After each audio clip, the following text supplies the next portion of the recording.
Hi, my name is Dov Lesel, and I'm here to talk about saving and investments. In the last few talks, we focused on saving. The next step in the process is learning how to invest the money that you're saving. An investment is something that you put your money into, that you purchase with the expectation or hope that it will increase your wealth much more than simply keeping your money in cash. And by cash, I mean in a savings deposit, checking account, or even a certificate of deposit. There are many different types of investments. Let me break this down for you into 5 general categories. The first category is actually not an investment. However, it is an important part of your wealth and your portfolio. So number 1 is cash. And by cash, as I said, this means savings accounts, even high-yielding savings accounts, and CDs.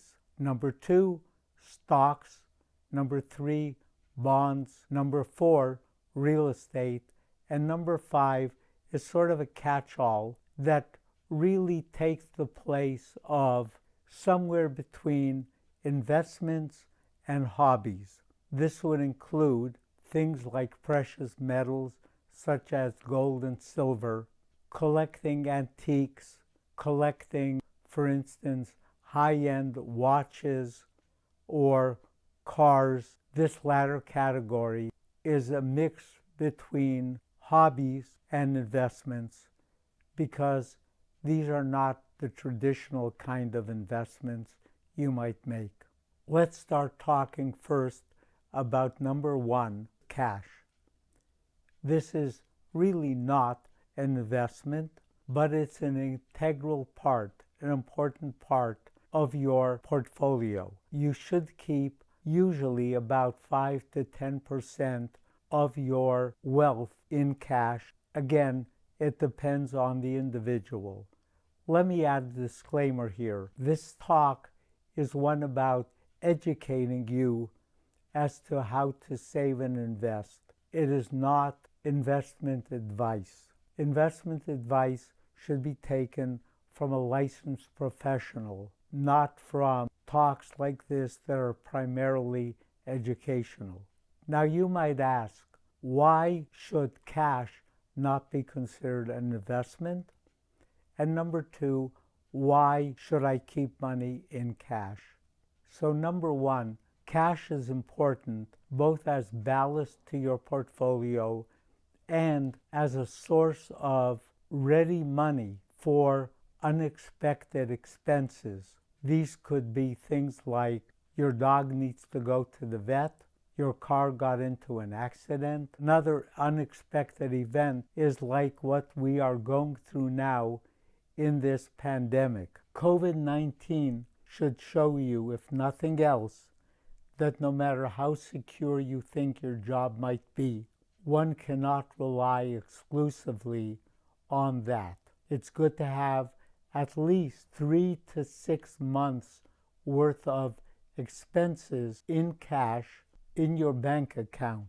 This could be in certificates of deposit or in high-yielding savings. But it is money that you will be able to access if you need it.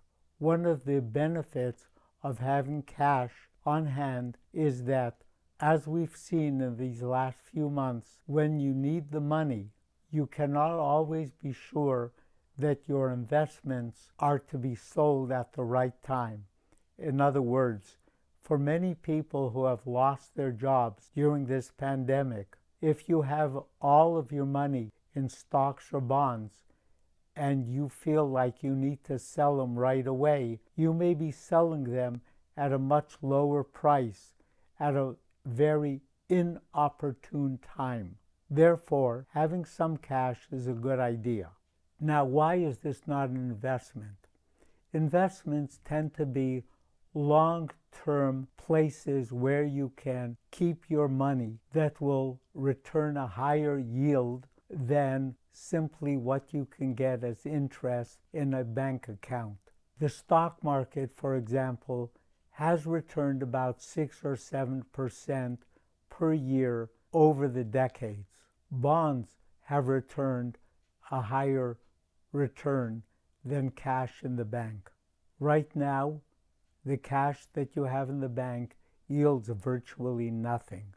Also as important is that cash in savings accounts or CDs usually fall behind because what you get is less than the rate of inflation. Inflation is the amount that services and goods go up in value over the years. Some years have very little inflation, like we have now. Some years have greater inflation. Inflation, in a way, is like a silent killer, especially if you might need the money within the next 3 or 4 years, maybe because a child is going to college. That money should be kept liquid, which means you can get to it quickly in savings or CDs.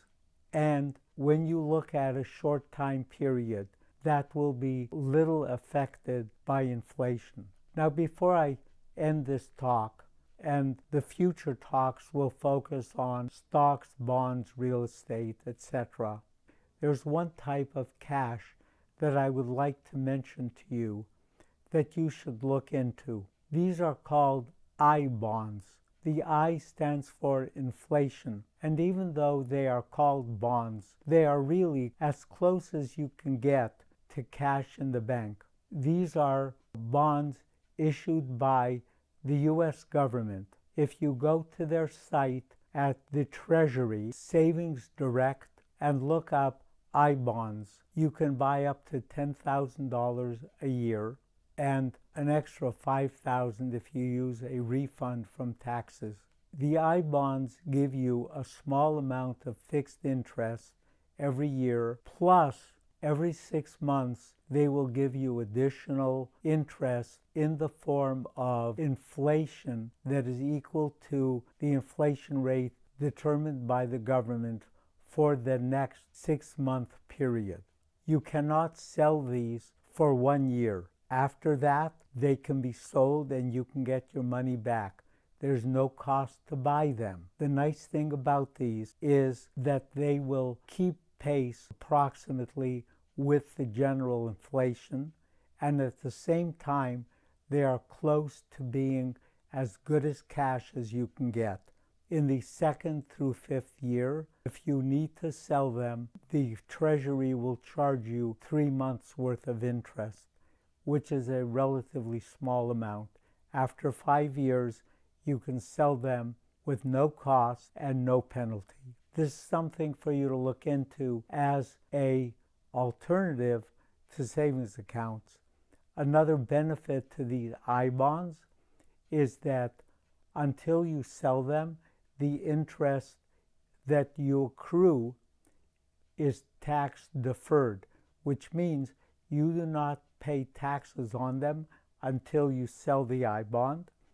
And in addition, they are free from state taxes, and so in high state tax states like California or New York, you are actually getting an extra little bonus. So with that, the next talks will focus on true investments, which is where change your cash into something else that will hopefully go up in value much faster than money in the bank.